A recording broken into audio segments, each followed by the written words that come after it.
Welcome, friends, to The Hook with Sarah Larsen. I'm your host, Sarah Larsen, and today I'm really excited to introduce my friend, Courtney Queripel. Welcome. She owns an interior designing company called Queripel Company, also known as Q&Co. Courtney, tell us a little bit about what you do. Essentially, I like to summarize what I do by saying I help my clients to make their places and spaces not only more beautiful and aesthetically pleasing, but also more comfortable and functional and practical for them. Yeah. And that could mean a residential client or a commercial client. And I also would love to point out that we are recording in your home. So Yes. this, if you're watching on video, our background is her home. And on her lap is sweet little Holly, who is also joining us today. She's not left my side since she was 9 weeks old. Wow. She would always come to work with me and sit basically in this position while I'm at my desk working. This is her spot. Okay. My lap is her spot. So Well, we're perfectly comfortable with having her here, and she's obviously settling in now. yeah, thanks. Well, let's back up a little bit. Tell us where you grew up. What was family life like during that time? I was born in Virginia, in Richmond, and when I had just turned 5 years old, we moved north to Connecticut, to a suburb of New York City. So that was a big change, not only for me, but probably more so for my parents. Both of my parents are from the South, so there's a constant awareness of where their accents did not necessarily fit in. Right. But I grew up there in New Canaan, Connecticut, and when I graduated from high school, I returned to Virginia to study architecture at the University of Virginia. And when I had finished there, my first job was back north in New York. And about 2 weeks into my job, I thought, I don't really enjoy this. It was a job, which is definitely saying something, but I thought I wanted to return to school and study some more. So I began to look into some master's degree programs, and especially two of which were in London. And I applied to both of those and was offered a place. So I had to choose one of those. And I had remembered one of them specifically from when I had been in London a few years before. And I was walking along the River Thames, and I came to this sort of obviously historic listed building, which was beautiful. And it was an art gallery, and I was intrigued by the exhibition. And I looked a little bit further, and I found out that it actually wasn't just an art gallery, it was an institute, a research institution. So someone could actually go and study art history. And so a few years later, when I was thinking about doing some further study, that was one of the institutions I applied to. And I was offered a place, and that was in about September 2001. Okay. 2001, yes. I was offered a place for the following year. I think that's right. September 11th happened. I was in my office 3 blocks from the World Trade Center. Oh my gosh. It shifted everyone's world. And I think that's when I began to do some serious thinking about what I really wanted to do, in life. So the following year, I ended up moving to London. It was difficult. There was a disruption to my plan in that I had to have an emergency surgery on my foot in July. I was supposed to fly to London on sort of the first or second week of September. I had intense physical therapy, and I wasn't really sure that I was going to be able to go. So I was potentially looking at not just deferring the degree, but maybe actually having to reapply the following year. I went in the end. It was hard, but I made it through. It was a very rigorous program. And after that, I stayed in London for 2 years, and I was working, and then my visa expired. And it was very clear I had to come back to the States. I came back not having a clue where I was going to end up. My parents were also in transition, moving to Virginia. So there was a lot of disruption there. Yeah. And I ended up actually working at an art museum in Washington, D.C. Okay. And about 2.5 years later, I moved back to London. So, and that is kind of a longer story. So I don't want to monopolize. No. I do want to go back and revisit some of the things that you mentioned and kind of dig a little bit deeper. Let's go back and talk about working in New York City during 9/11. I mean, that's a disruption that everybody can sort of relate to, but not everybody was right in the thick of it. Yeah. You said it was a difficult time for everybody and things shifted. Like, what was that experience like? What were you going through at that time? Well, personally, I was going through breaking things off with someone who I had been seeing at university, and he also was working in New York. And we had so many mutual friends, and that was personally very hard. But September 11th happened at that time in my life, and I thought, what more can happen? I don't know what more can happen in the world, much less my life, to really jolt me and everybody into wondering what is life really about? What is most important while we are here on this earth? What is really, really important? So it was a day I'll never forget. I was fortunate enough to actually leave downtown Manhattan and travel uptown to the Upper East Side with a colleague. And eventually I was able to get back home that evening off the island. But it was really difficult because we were forced to work remotely at that point. And that was a time when I don't think a whole lot of people in the world knew what working remotely meant. It wasn't a thing. Right. It was not a thing. We didn't have Zoom back then? Nope. We didn't even have FaceTime back then. Yeah. Yeah, that was 2001. Cell phones were not working, right? No, they were not. So that was scary. I couldn't be in touch with my parents. They had no idea. They had no idea how I was. Right. I mean, they knew where my office was. Yes. And my brother, at that time, he was working not at the Pentagon, but he was in Washington, D.C. Oh my gosh. Yeah. So they must have been just panicked. Yeah. Not being able to reach either of you, really. It was a bad day. Yeah. A bad day. And we knew people who worked in the Twin Towers. You said it kind of made you really take stock. Exactly. And go, okay, what else is there? What is important? What's important in life? What's important in the world? What's important to me? So I thought, this is the time. I know I just started this job, my first job out of university. I know I should probably stick with it for a while, but I thought there are going to be a lot of people doing a lot of moving around after this day, and I thought, life is probably too short not to try that thing that I really would like to do. So I was there for about another year before I moved to London. Okay. Yeah, the first time. The first time. Yeah. and we'll dig into that. What was your experience with arriving in London, going to school there? What was the transition like? That's a positive thing. You're going to a new school, you're studying something that you're really excited about. What was that transition like as an American in UK? It was hard in the sense that I was just coming out of my physical therapy and kind of walking without crutches, and then I was on a plane, and then I was having to deal with public transport, trains, buses, underground trains in London, which I did in New York, enough. But it was sort of physically demanding, but there was also a personal element of, I had started seeing he is English, and he had moved back to the UK after having worked in the States for a few years.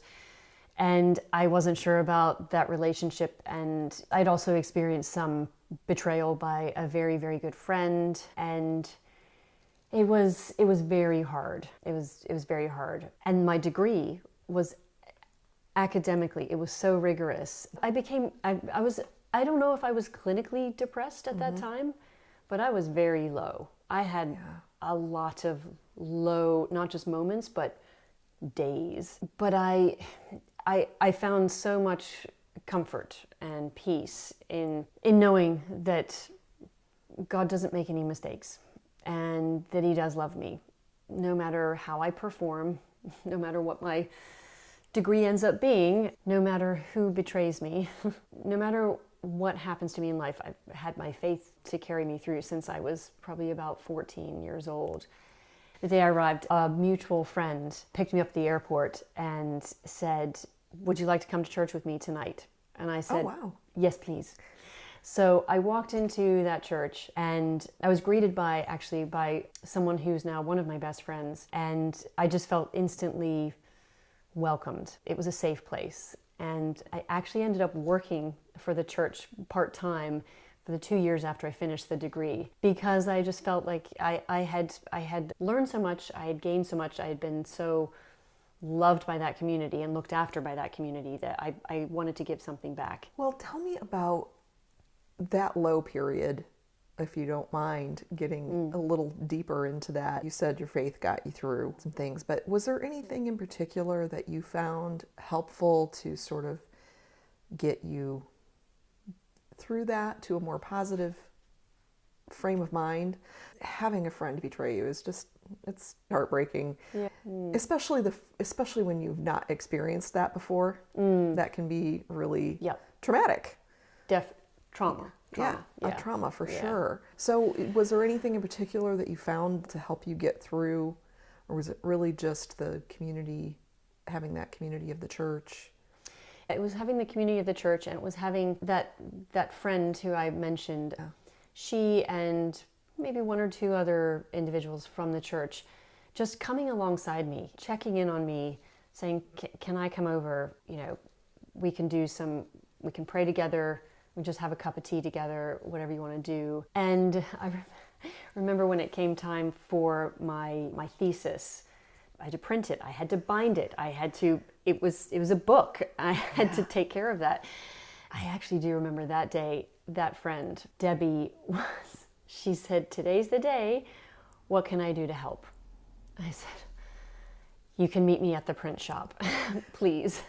It was just chaos. It was just chaotic. And Debbie was there, and she was just the angel that I needed at very specific moments. And she used to come over to our flat, so I ended up moving into a flat with the woman who I was sharing a room with in student halls of residence. We were beyond kind of the undergraduate years. We wanted to be, she had been working, I had been working, we were more mature students. So we moved into a flat, and this friend of mine, Debbie, would come over and we would read the Bible with Rosario, who's my flatmate, and just talk.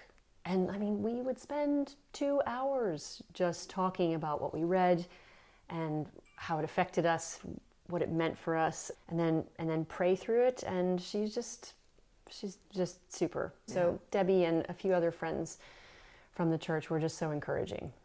Yeah. It's interesting that you said that when Debbie asked you what could she do to help on the big day, that you were able to accept that help.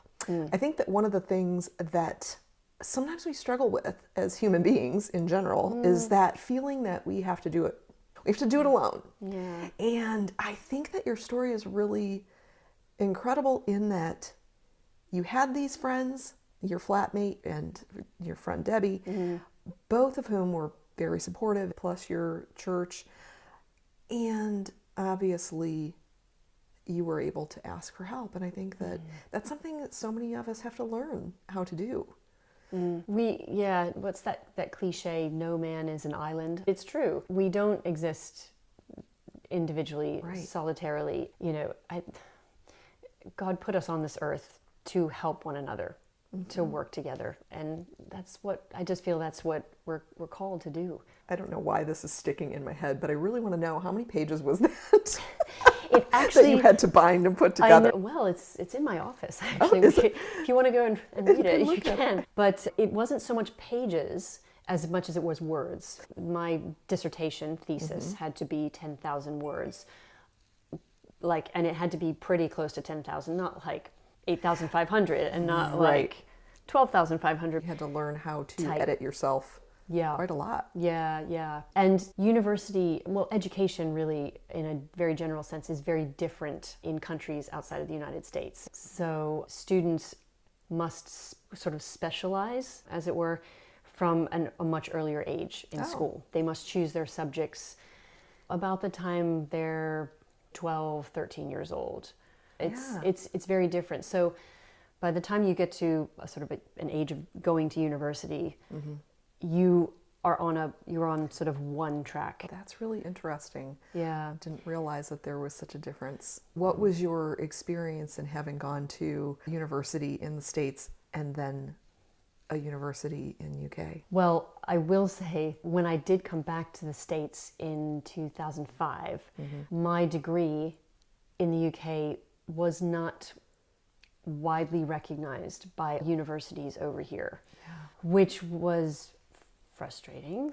Right. Here you worked so hard for this, right? How could it not be recognized? I think it's because the American system is a bit more generalized, not generalized, but broad. Say, for example, an undergraduate degree, a bachelor's degree in the UK, you spend usually 3 years on your bachelor's degree, whereas usually in America, you spend 4 years, and it is more broad. You know, you do have these required courses that you must take. I wish that there was a more seamless meeting of the two systems, should we call it? Yeah.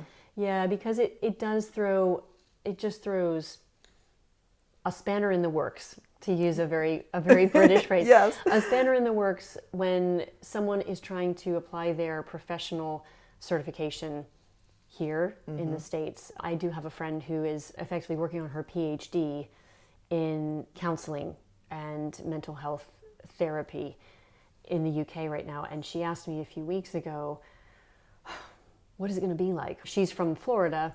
Her husband he's British, and they're thinking about making a big move like I did with my family. Yeah. And so my husband was very, very straight with them. He said, it's a totally different world, and it is. I found applying my degree that I did in the UK, it was rigorous. It was assumed that I had written at least a thesis in my undergraduate degree, that I had, and I feel like there were skills that were perhaps brushed over a little bit in my undergraduate degree. There were moments where I was resentful. I thought, what have I done? I'm in the wrong country, I'm in the wrong program. So it was hard. I'm really glad that you had some people to help support you. I do think that that's one of the things that helps us get through the challenging times. I wouldn't have come through that without those key people. So moving forward, you moved back to the States at the end of your visa. Yes, in 2005. What did you end up doing, since it was challenging with the degree that you had earned? It wasn't recognized here. What were your plans? I almost didn't have plans because I also knew that I needed to physically be here before I could begin to kind of network and start talking to people about jobs, employment in the art world. So that's what I was looking to do. That's what I really wanted to do. Because I'd worked in a few contemporary art galleries in London, so I kind of knew the more commercial art scene, but I wanted to get back to a more academic role. I started networking with people up in Washington, D.C. I knew I probably didn't want to go back to New York. I was open to it, but I thought probably that was a bit too far from where my parents were now that they had moved back to Virginia. It was only supposed to be a 2-year assignment for my father, and 2 turned into 5, and then 5 turned into 10, and 15, and 20, and so they joke that they spent over 20 years just trying to get back to the South or back to Virginia.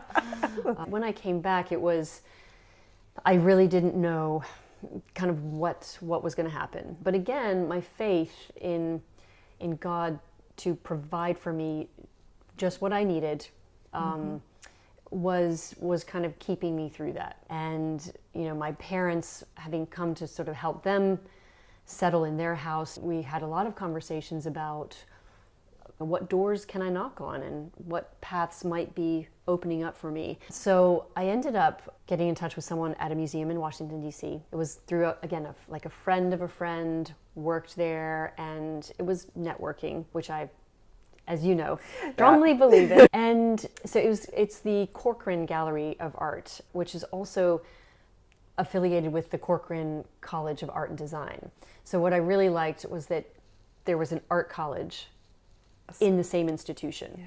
Sadly, the Corcoran is no longer, and it's only 2 blocks from the White House. But it is very, very sad because the permanent collection is outstanding in terms of American art. It's a private institution that had to close its doors. Wow. Because it wasn't sustainable for a number of reasons. I mean, the competitors were all the Smithsonian museums, which are on the mall. Those seem to be just receiving a lot more funding. Those are government funded, and the Corcoran is privately funded, and so it was really sad. I learned so much. I had a great experience working there, and I miss it very much. But it was a case of I had started out in an unpaid position, so I was waiting tables at night to pay my way. Right. Feeling like, wow, like I'm back here again. This is hard. Talk about an identity crisis. You've got this advanced degree, you've studied so hard for it, and then suddenly you're having to wait tables to make money because you're not getting paid for the job that you're doing. Yes. Eventually the museum took me on as an employee. Okay. But I had to do it. I was exhausted. I bet. Exhausted, but I wasn't married. I didn't have children. I didn't have a dog. I didn't have a mortgage. So I was fairly footloose and fancy free. Right. Even though I was clearly working towards something, toward a goal. But you didn't have a lot of financial commitment or responsibility outside of that. It's also great to work in a service industry. It's a good experience. My husband swears that everybody should do it at some point. I do too. Yeah. Yeah. Whether it's restaurant industry or customer service, retail. Yep. That was my experience. The experience where you're told the customer is always right, but the customer is not always right. That's and it's the good way to learn how to bite your tongue. That's right. And smile. Yeah. Yeah. I learned so much from that because even now, what I do for my clients is I'm serving my clients. Yeah. And they're always right. Yes. You have to create a cohesion between what you do and what you're trying to recommend. That's right. And what they want. That's right. And each client is different. Right. I do not have one style per se that I advocate. I go into each new project with just fresh eyes, and I have to learn about them as individuals, and I have to learn maybe if it's a family, I need to learn how they live, how they use their space, and what they want to get out of their space. So clients are just everybody has a different need in their space. It's interesting that you say that. I feel like that's a very similar thing to coaching. When I do business coaching, I'm really learning who that person is, what their vision for the business is, what they want out of the business, so that we can design a process, a strategy that meets that specific client's need, right? Right. So yeah, very, very similar to serving and taking in what somebody else needs, not just saying, well, this is how it is. Right. This is what you have to do because this is what we're told we have to do. That's right. I'm not an advocate of that, Yes. of that Yes. process. Yes. I do think it's very individualized. Yes. Let's go back to what took you again moved back to the UK after your experience at the Corcoran. So what took you there? How did you end up there? I'd been reintroduced through a mutual friend to the man who's now my husband. And so he was in London, I was in Washington, D.C. I was not into the idea of a long distance relationship. Yeah. So we said to each other, how are we going to find out if we even work together? We have to pray about it. So again, that's a very vivid moment in my life where I said, I don't have the answer, and God knows. He's got the plan. He just hasn't revealed it to us yet. So we did pray, and very shortly after that, a good friend who at the time was working for one of the oldest, if not maybe the oldest and most well-established interior design and decorating firms in Great Britain, I contacted her and I asked her whether the company might need some help, even for a short-term basis, because I knew that I couldn't move country again if it wasn't on my terms, and I couldn't move illegally. She said, it is just so interesting that you've reached out to me, because I was just having a conversation with my boss yesterday about the fact that we really could use another person on our team. So, and this is a small design team within the larger company. And without having met my eventual boss, he instructed HR to start processing my work permit and my working visa so that I could enter the UK legally and work. It is a miracle, Sarah. You cannot explain that, because essentially what the company had to do was to basically prove that I was the only person who could do this job in the entire European Union. Because at that time, people living in European countries were free to come and work. My job description was basically crafted to my resume and my experience and my education. And wow. You just cannot explain that. It is a total miracle of God. So I did move back and started working. And wow, if I could still be working for Colfax and Fowler, I would. It's like a magical place to work because the clients have no budget. Obviously, I'm making a generalization, but the budgets on these projects were something I haven't seen the likes of since then. Yeah. And it also, because it was, one of the most longest established interior design firms in Great Britain, was almost like it was the source of all knowledge about how to design an upholstered headboard, how to design curtains and window treatments. I think given my classical background in architecture, I just always carried with me the principle that proportion is everything. Mm-hmm. So now if I see a building with columns, with a portico, and the columns are not in proportion to the facade of the building, I can't even go into the building. When we came to Williamsburg, my husband and I were looking at properties, and there was a property we went to view, and we pulled up, and I said, I cannot live in that house. Those columns are all wrong. And he said, there isn't much on the market. Please be open-minded. We did view the house, and I think we did make an offer. It wasn't accepted. Yeah. And we moved on quickly, and I was grateful. Right. Thankfully, it wasn't meant to be. But being sort of classically trained at UVA in the School of Architecture and going on to really learn from these sort of master designers and decorators, I love learning it. If I could go back to and study more, I would.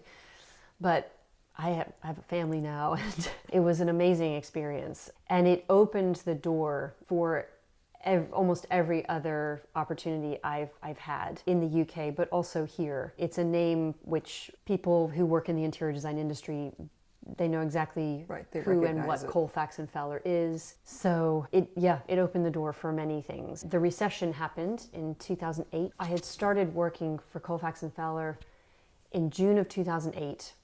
And then the recession, it landed it was like a ton of bricks in October 2008. Mm-hmm. And my thought was, I was the last one in, I'm going to be first one out.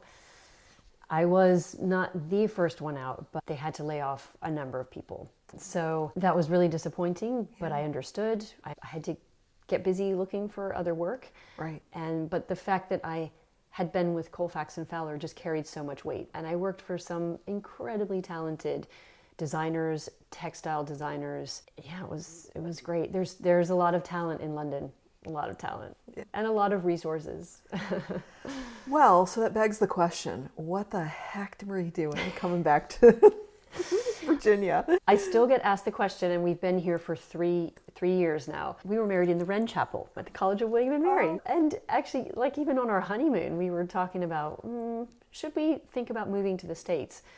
And I said, maybe, but I'm not in a hurry. I'm not in a hurry to go back. And especially since his career, he was progressing in his career in banking. Mm-hmm. I thought in London, we're not doing that anytime soon. So both of my parents experienced some disruptive health issues. Mm. And they had all the support they really needed here in Williamsburg, where they live. They didn't need us to move to be closer to them. But my husband thought, if we don't do it now, when our children are so young, it's going to be harder to do it in the future. Right.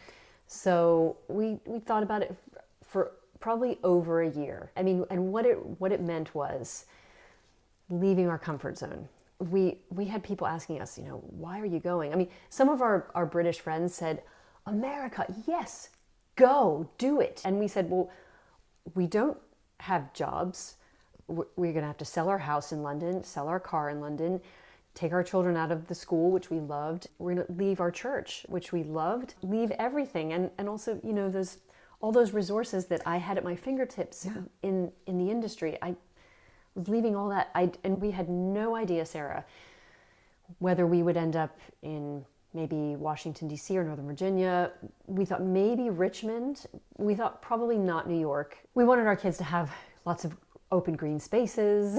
And we thought not the West Coast, because that's just as far from where my parents are. And my brother is also in Williamsburg. So we thought, we'll narrow it down, but we just need to get there. My husband was trying to do some networking from across the ocean, but it was hard, and he knew we needed to be here. We thought about this decision for over a year, and he had strategically been working on his MBA through the College of William and Mary as on the online executive MBA to build a network. To build a network and also have a degree that transferred to the U.S. There goes that degree, that transferable degree again. Right. Yeah. So he had been working on that. We finally made the decision to do it. But when we did, even then, I was just second guessing it. But we did. We booked the flights, and then we started packing our lives up. And we arrived on Christmas Eve, 2019.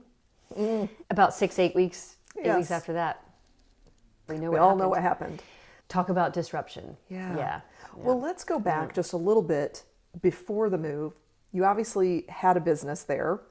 Yes. So how did you end up starting that? I've been working for some of these, like I said, very talented designers, textile designers. I worked in a textile showroom, and I was working as kind of a subcontractor to these various firms and individuals. There came a point where I thought I want to have my own clients. I started working for myself and building up a client base for myself. And then, I was very nervous about moving here. Yes. Because I was just leaving my clients, my contractors, tradesmen, artisans. Well, all of those relationships that you had built. Yes. And as you said, all of the resources that you had available to you in the industry. Right. How long did you have your business before the move? 2010. Oh, quite a while. I started, and then we moved in 2019. So I knew I was going to be starting from ground zero right. And then when COVID happened, I was really I started to become resentful some days. Why did we do this? Why are our children in a public school? I couldn't be angry at anyone. I was probably a little angry at God. Like, why did you allow us to do this, to move here? But that whole time there was that overarching, my faith was that he does know what's best, and he's got the plan, but he's just not revealed all the details yet. Tell me about when you started your business. Did you go through any kind of transitional period where you felt like, I have to think differently about myself? As a business owner, sometimes that's a terrifying step to take to start something new. Obviously, you had lots of contacts and resources from all of your years working already. Was that a big transition, or do you feel like moving to the States and starting new here was more of a transition for you? I think probably moving to the States was a harder, bigger transition. Because I had been working for so many years in interiors and in the industry in the UK, I felt like it was a big network, but when my babies came along, it was less of a, right, I'm going to put this work to bed, indefinitely. It was more of a, when it's time to sort of take it up again, it's right there. So whereas coming here, I had to start somewhere. A friend of my mother who put us in touch with a family here in Williamsburg who is from South Africa, my husband being South African, And it was actually that friend who who that very first night I met her, we were at their house, and she said she wanted to hear about what work I had been doing in England. And she said, "You're in America now." She's like, "Go and just go get your business going. Like, what's holding you back?" So I love it. I can hear her voice too. Yes, yeah. I think they see that pioneer spirit in this country, and they think, anyone can do it. So what did you do then to start working on your business? I started thinking about, okay, I'm going to have to rebrand completely and recreate a website and make it very appealing to maybe an American audience. But at the same time, I wanted everything about Q&Co to exude the fact that Q&Co started in England. That's where it started, and that it encapsulates all the experience from over there. London is a melting pot. Every culture in the world comes to London. It's a bit like New York or any of the biggest major cities in the world. I wanted the company to sort of exude that, and to not to necessarily design and decorate homes in a way that lots of homes had been done in Williamsburg for many years, if you read me. So, for example, when it comes to color, it is so much stronger in this country than in the UK. So you'll find that not everyone, but many people feel more confident using brighter, more vivid colors in their homes. Perhaps here in the UK, it seems not odd, but it might seem, interesting that you would choose that shade of red. That's interesting. I really had no idea. That's just one example of when I design and when I go into a new project, I'm trying to see it with the eyes. It's the context. I have to take the context into consideration. So, where is this house, this home, or this apartment? What's appropriate for the context, but also what does the client really want? They might want something completely different from their neighbor, which is great. And I love taking some risks. I love doing that. Not many people want to do the exact same thing that their next door neighbor did. Right. And some people do, and that's the highest form of flattery. Right. But if I can, I like to encourage my clients to just take a little bit of a risk. Sometimes a lot of clients will say, well, no, I don't like busy rugs. Okay, you can look at the floor in this room and you can see what I like. Because I just feel like a hardwood floor or LVP, whatever it is, a rug can really make that room feel alive. As can lots of other things on the walls, furniture. I firmly believe that before you buy a sofa or an armchair, you have to sit in it. You have to know if it's comfortable. Right. Now that you've been here for a few years, anything new on the horizon, or you're finally getting into your stride with Q&Co? I feel like I'm in my stride, but always having to reassess sort of where things are. I'm still trying to grow my business. Right. I think probably every entrepreneur would say that they're always trying to grow their business. I have had an idea of maybe a bricks and mortar space, which can be somewhat of a showroom as well as a design studio, but it's got to be the right location to receive footfall and maybe even vehicular traffic. I envision it as a space where people are drawn in. They see something in the window or through the window, right, and they're intrigued. Like, oh, I've never seen that before. Yes. Oh, I love that vision. Like, wow, look at that cushion, or look at that lamp, or look at that rug. Well, I've never seen that before. And that would be quite nice to have, in my house, or in my office, or in my restaurant, and to draw people in and to get a conversation going. Nice. Yeah. So I love that idea. I'd love to, but need to speak to the bank about it. Hey, I know somebody who works at the bank. I do too. You've got a little in there. Oh, that's really exciting, Courtney. I love that idea. I can picture it perfectly, what you're describing. Yeah. So obviously you have that vision. It'll happen. How old are the kids? 9, 7, and 4, but getting close to 5. Okay. So getting closer to age where they're going to be a little more self-sufficient for you not to have to be on call quite as much. I'm making an assumption that it would be simpler to do that when they're a little bit older. Yeah, I think so, because it's a pretty big endeavor. Right. Tell us where we can find you on the internet. My website, my URL is queripelandcompany.com. Okay. All spelled out.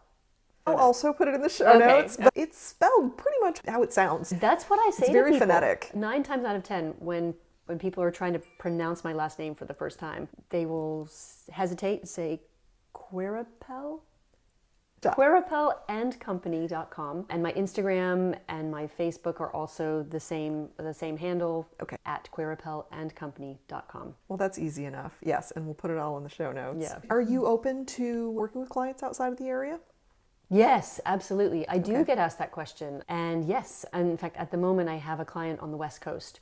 Great. And we've been doing everything virtually. A site visit will happen, but it's not the right time yet. So I would welcome an opportunity, actually, to serve clients who are outside of the Williamsburg and Hampton Roads area. I'm sure as we grow, that might be somebody from another area hears it and says, she's got something that I want to be part of. Yeah. I hope so. Yeah, you have amazing guests on your podcast. Oh, thank you. I don't know how you find them.